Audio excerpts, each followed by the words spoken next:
Welcome, I'm Oscar. And I'm Alvaro. And you're watching VHS Unleashed. Not listening, but watching. Yes, we've been upgraded from radio to video. And now you can see our cast's beautiful faces. Well, for the most part, you can. Yeah, sure. Anyways, back to business. Yes, so we're going to be starting off the show with Cassandra asking this year's new principal some questions. This is Cassandra, and today we're here with our principal, Mr. Pritchett. Well, how would you sum up your first semester of Venus High School? Well, I think it's gone pretty good. I think the kids have responded well to some of the things we've asked them to do. I think the teachers responded well. We're trying to get some things going here where we are increasing the rigor of our instruction and increasing learning that's going on. We're trying to make this the best high school possible, and so that kids can get the best high school education that they can, and then they can parlay that into either a job, going to a trade school, going to college, armed forces, whatever. But we're trying to prepare them for something after high school. Well, what is their two top goals for our high school? Well, I think one is to, it's kind of twofold. It addresses the teachers and addresses students. Teachers increase the rigor, which means, I don't mean make it difficult, but make it more challenging, make it so that it's kids want to come and learn, that they want to be able to get all they can out of it, but it's by increasing that rigor that the students learn more out of that. And then on the students' end is, hey, I just don't want to get by. When you come in the classroom, I want to learn something. I want to get myself prepared. And I mentioned this to the students the other day, that we are trying to prepare students now for jobs that don't exist. So it's a two-way street between teachers and students. And if you would summarize Venus High School in 3 words, what would they be? 3 words. I have to go 5. Okay. Can I do 5? Yeah. It's good to be a bulldog. How about that? I think it's a great place. I like it. It's, anytime you come in new, there's always challenges. We're trying to do a lot of things here, and those things are to benefit our students. Well, thank you very much, Mr. Pritchett, and that was our interview. Thank you. Hi, I'm Victoria, and I'm here with VHS Unleashed, and I'm here with Coach Granger, and I'm going to ask you a few questions. Very good. How does it feel to get moved up to the assistant principal? It's been a good experience for me. I enjoyed working with the kids in Venus, and in athletics I only saw a certain number of the kids, so now I get to interact with the whole student body, and I enjoy helping kids try to achieve their goals and graduate from Venus High School. Do you like being the trainer or the assistant principal more? Both of them have their good and bad things. I miss the camaraderie of seeing the athletes every day and going to all the games, but I enjoy having some time to spend with my kids at home and learn more about their education and help them with their homework from not being here every night for all the games. So I miss seeing the athletes every day, but I enjoy interacting with the students too.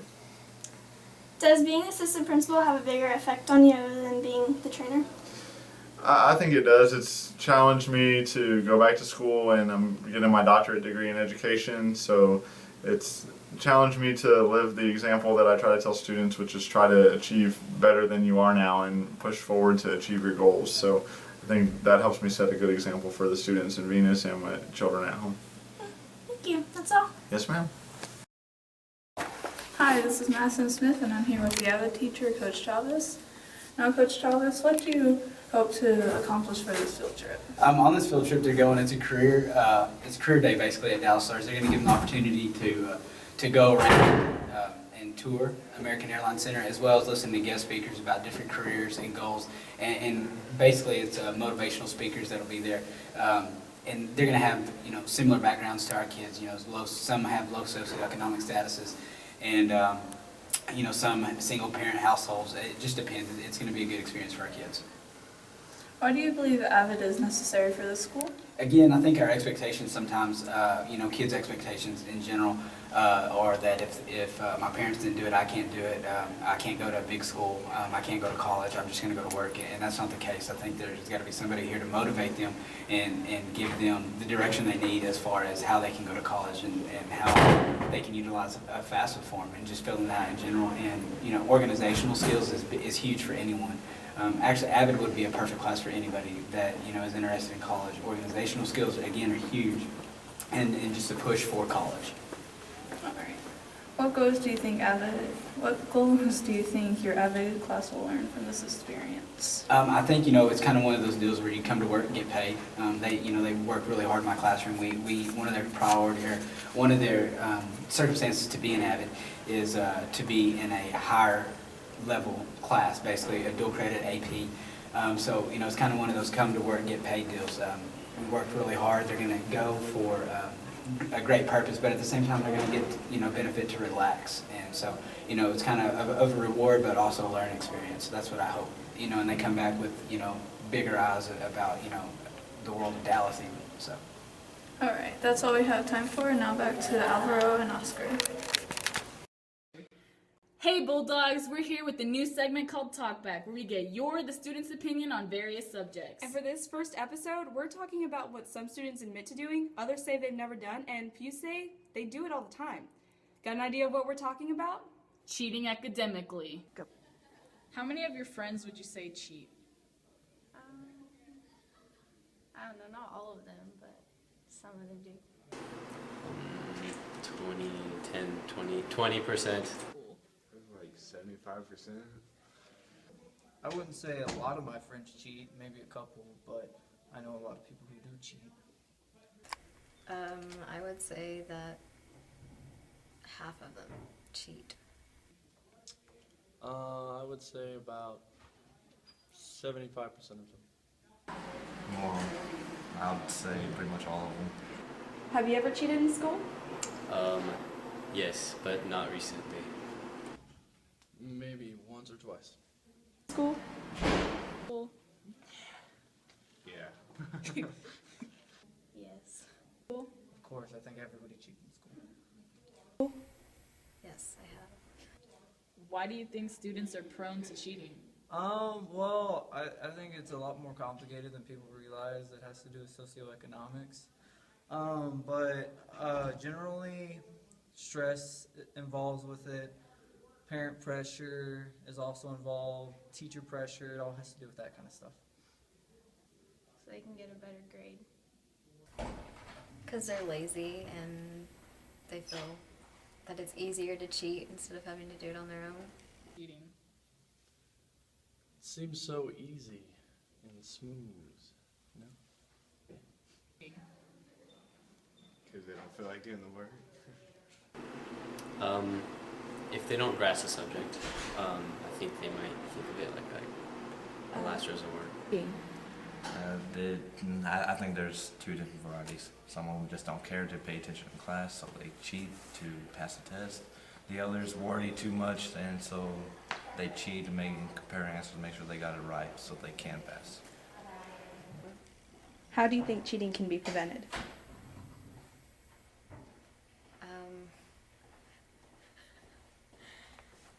By helping the students by not becoming lazy and being capable on doing things on their own. So. Be prevented. If the teachers would be a little more active in class, get everyone involved and actually have some kind of activities so they can learn. I have no clue. Altogether, I don't think it'll ever be preventable, but we can take certain means and we can also talk to parents and make a plan to try to solve it. But altogether, it's not going to be preventable. Consequences. Yep. Pop cap, slap them, send them out. DAP. It's one way to do it. Making sure students understand the subject. Yeah. That was an interesting talkback with Maria and Tessa. Anyways, now we're going on to our field reporter Brandon on the AVID field trip. Thank you for agreeing to this recording. What is your name? Ashley Johnson. I'm going to ask you a few questions. Is that okay with you? Yes. Why did you join AVID? Well, I joined AVID because it was going to help me with college stuff and the process with college and help me with my classes, like the tutorials. Okay. When did you know you wanted to When did you know you wanted to be an Avid? I didn't want to be in middle school because I didn't know. I just didn't like it because the teacher was like in middle school. Avid is for students who are in the middle, not for the slow students or the really smart students. And I was like, oh, I'm the really smart student, so Avid's not for me. Okay. When I found out more about it, then I got into it. Okay. What are your hopes for this year in Avid? I don't know. I just want the tutorials to be better, you know? I want the teachers to actually know what they're doing. Okay. Or the We're going to the next one. Have your grades changed since you joined Avid? Yes. With the tutorials, my physics grade is probably like close to an A now. It was like in the 70s, and now it's like an 89. And I just made an A on my test, so it's probably an A. What are your hopes for the Avid class? My hopes that people who are serious about Avid are going to get in it, and people who just think it's a blow-off class could just leave. Okay. And what is the most important thing in Avid? Me. Okay, that wraps up the interview. Thank you for accepting.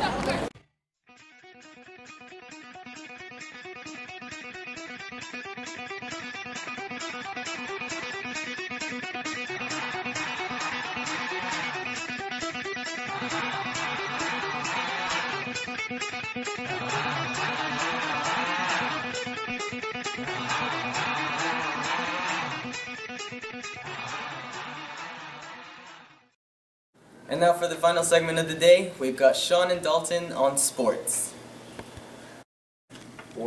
Basketball season's in full swing with both girls and boys already in district play. Unfortunately, the boys' varsity basketball team did not leave Hillsboro Tuesday night with a win. A hard-fought battle in the end, but a heartbreaker. Unfortunately, that makes the Bulldogs 0-1 in district. Now, let's take a look around the standings around the district. Yeah, right. Stephenville's at 2-0, Alvarado 1-1, Hillsboro 1-1, Venus is 0-1, and Glen is 0-1 as well. The Bulldogs will be playing Friday at home against their rival Alvarado Indians. The Lady Bulldogs traveled to Hillsboro for Game 3 in district. Played Tuesday night and left with a win. Lady Bulldogs are now 1-2 in district play and are preparing to play Stephenville tonight. Let's take a quick look at the girls' standings around the district. Glen Rose is 3-0, Stephenville is 2-1, Alvarado is 2-1, Venus is 1-2, and Hillsboro is 0-3. Some interesting news for soccer players here. The Venus soccer program will be returning in the 2014-2015 school year after being moved 3 years ago.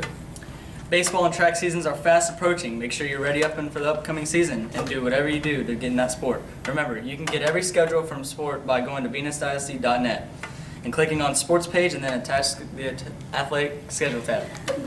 And that'll wrap up the sports for this week. Back to you, Alvaro and Oscar. Well, that's it for this week's show. We hope you enjoyed it. So please join us next week for another episode of VHS Unleashed.